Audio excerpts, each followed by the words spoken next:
హైదరాబాద్ నగరం తెలంగాణ రాష్ట్ర రాజధానిగా ప్రపంచంతోనే పోటీ పడుతున్న ఈ నగరంలో అద్భుతమైన మౌలిక సదుపాయాలను ఏర్పాటు చేయాలని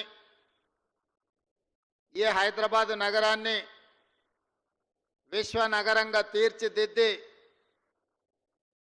పెట్టుబడులు తీసుకువచ్చి అభివృద్ధి పదం వైపు నడిపించి న్యూయార్క్, టోక్యో లాంటి నగరాలతో సమానంగా ఈ నగరాన్ని ముందుకు నడిపించాలని చెప్పి రాష్ట్ర ప్రభుత్వం, ముఖ్యంగా హైదరాబాద్ ఇన్ఛార్జ్ మినిస్టర్ పొన్నం ప్రభాకర్ గారు, రంగారెడ్డి జిల్లా ఇన్ఛార్జ్ మినిస్టర్ మిత్రులు శ్రీధర్ బాబు గారు నగర అభివృద్ధి కార్యక్రమాలలో భాగంగా ఈ కార్యక్రమాన్ని ఏర్పాటు చేసి నాతో పాటు పెద్దలు ఉప ముఖ్యమంత్రి వర్యులు శ్రీ బట్టి విక్రమార్క గారిని, అదేవిధంగా స్థానిక శాసనసభ్యులు దానం నాగేందర్ గారిని, అదేవిధంగా అరికపూడి గాంధీ గారిని, శాసన మండలి సభ్యులను, డిప్యూటీ మేయర్ గారిని, కార్పొరేటర్లను, ప్రభుత్వ ప్రత్యేక సలహాదారులను, అదేవిధంగా జిహెచ్ఎంసి మున్సిపల్ శాఖ ఉన్నత అధికారులను, మాజీ పార్లమెంట్ సభ్యులను, అదేవిధంగా ప్లానింగ్ కమిషన్ సభ్యులను, మాజీ పార్లమెంట్ సభ్యులను, ముఖ్యమైన ప్రజాప్రతినిధులను, హైదరాబాద్ నగర పౌరులందరినీ కూడా ఆహ్వానించి నెక్లెస్ రోడ్డు మీద ఈ అద్భుతమైన కార్యక్రమాన్ని ఏర్పాటు చేసి భవిష్యత్ అభివృద్ధి కార్యక్రమాలను ఈరోజు ప్రారంభించుకోవడం మనందరికీ సంతోషం. ఈ కార్యక్రమంలో పాల్గొన్న నాకు ఈ హైదరాబాదు నగరంలో ఈరోజు ఎస్టీపీలు కావచ్చు, ఫ్లైఓవర్లు కావచ్చు, అండర్ పాస్లు కావచ్చు, అదేవిధంగా నాలాల అభివృద్ధి కావచ్చు, అదేవిధంగా హైదరాబాదు నగరానికి అవసరమైన తాగునీటి కార్యక్రమాలకు సంబంధించి ప్రారంభోత్సవ కార్యక్రమాలను ఏర్పాటు చేసి దాదాపుగా 7,000 కోట్ల రూపాయలతో ఈ హైదరాబాదు నగరాన్ని తీర్చిదిద్దాలని ప్రయత్నం చేస్తున్న సహచర మంత్రివర్గ సభ్యులను, మున్సిపల్ శాఖ అధికారులను మనస్ఫూర్తిగా అభినందిస్తున్నా. మిత్రులారా, డిసెంబర్ 3, 2024 ఈరోజు, అదేవిధంగా డిసెంబర్ 3, 2023 నాటికి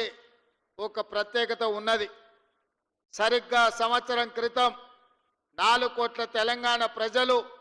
ఇచ్చిన తీర్పును నిక్షిప్తమై డిసెంబర్ 3, 2023 నాడు ప్రజాపాలనను తీసుకురావాలి అని చెప్పి 4 కోట్ల తెలంగాణ ప్రజలు తీర్పు ఇచ్చిన రోజు, సరిగ్గా తెలంగాణ ప్రజలు తీర్పు ఇచ్చి సంవత్సరం పూర్తి చేసుకుంటున్న సందర్భంగా 4 కోట్ల తెలంగాణ ప్రజలకు మనస్ఫూర్తిగా శుభాకాంక్షలు, ధన్యవాదాలు తెలియజేస్తున్నా. ఇవాళ తెలంగాణ ప్రజలందరూ ఏకోన్ముఖమై శ్రీమతి సోనియా గాంధీ గారి నాయకత్వంలో ఆనాడు సెప్టెంబర్ 17, 2023 నాడు శ్రీమతి సోనియా గాంధీ గారు తెలంగాణ రాష్ట్రానికి ఇచ్చిన 6 గ్యారెంటీలను దృష్టిలో పెట్టుకొని వారు 2004లో కరీంనగర్లో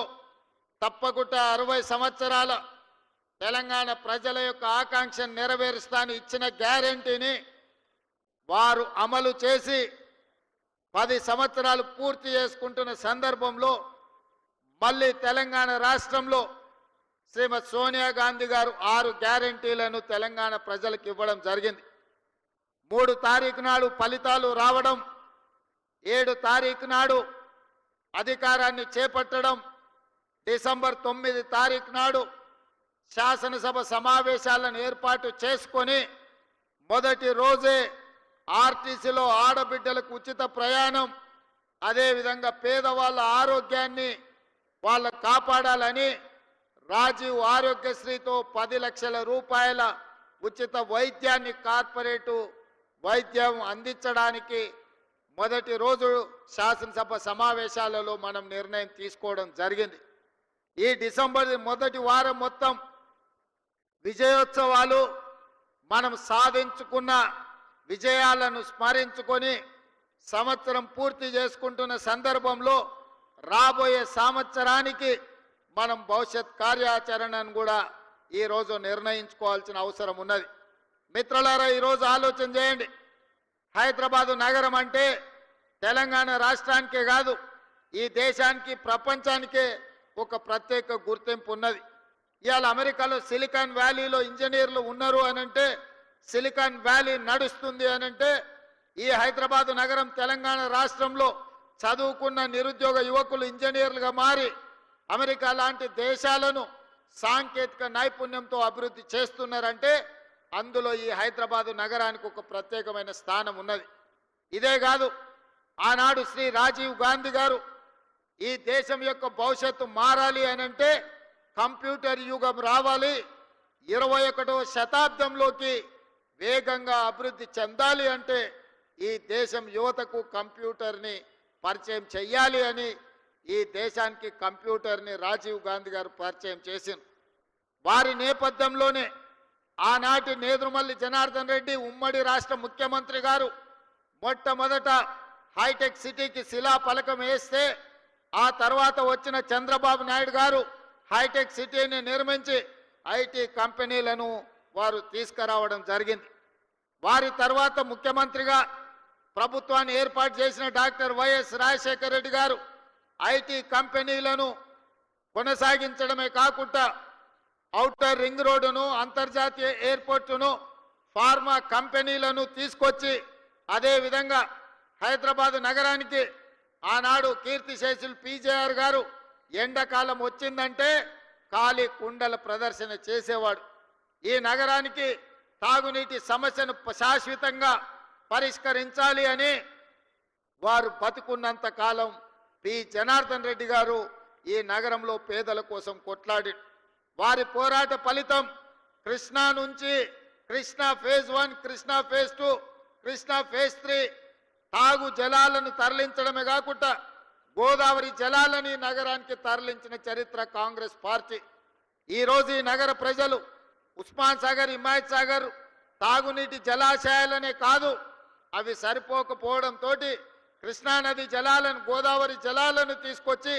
కోట్లాది ప్రజలకు ఈరోజు తాగునీటి సమస్యను తీరుస్తున్నాము అంటే ఆనాడు కాంగ్రెస్ పార్టీ ముందు చూపుతోని చేసిన ప్రాజెక్టు. అవే కాదు, ఈరోజు మనం చూస్తున్న ఈ నెక్లెస్ రోడ్డు కానీ, అక్కడున్న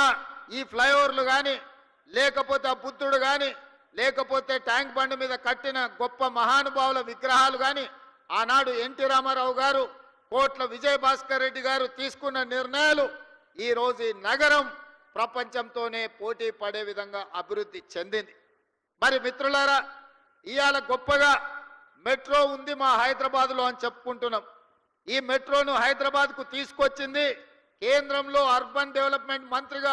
శ్రీ జైపాల్ రెడ్డి గారు విశేషమైన కృషి చేసి కేంద్ర ప్రభుత్వం నుంచి అనుమతులు ఇవ్వడమే కాకుండా కేంద్ర ప్రభుత్వం వందలాది కోట్ల రూపాయల నిధులు ఇస్తే ఆనాడు డాక్టర్ వైఎస్ రాజశేఖర రెడ్డి గారు ముఖ్యమంత్రిగా ఉండి ఈ నగరానికి మెట్రోను తీసుకొచ్చి ఇవాళ ప్రపంచంతోనే పోటీ పడే విధంగా ఇవాళ అభివృద్ధి చేసినాం. బేగంపేటలో ఉన్న ఎయిర్పోర్టును శంషాబాద్లో అంతర్జాతీయ ప్రమాణాలతో నిర్మించి అంతర్జాతీయ ఎయిర్పోర్టును తేవడం కాబట్టే ఈరోజు ఐటీ కంపెనీలు, ఫార్మా కంపెనీలు, రియల్ ఎస్టేట్ కంపెనీలు మన నగరానికి వచ్చినాయి. అందుకే ఈరోజు ఈ నగరం ఈ తెలంగాణ రాష్ట్రంకు వస్తున్న ఆదాయంలో 65% ఆదాయం రాష్ట్ర ఖజానాకు హైదరాబాదు, రంగారెడ్డి జిల్లాల నుంచే వస్తుంది అనంటే ఆనాటి ముఖ్యమంత్రులు ముందు చూపుతోటి ఈరోజు ఈ కార్యక్రమాలన్నీ చేపట్టింది కాబట్టి ఈ నగరం అభివృద్ధి చెందింది. మరి మిత్రులారా, ఈరోజు మీరు ఆలోచన చేయండి. గతం గొప్పగా ఉంది, గతంలో చేసిన వాళ్ళు బాగా చేసిరు, కానీ ఇది సరిపోదు. భవిష్యత్ తరాలకు ఇంకా అద్భుతమైన నగరాన్ని అందించాలంటే ఫ్యూచర్ సిటీని నిర్మించాల్సిన పరిస్థితి వచ్చింది.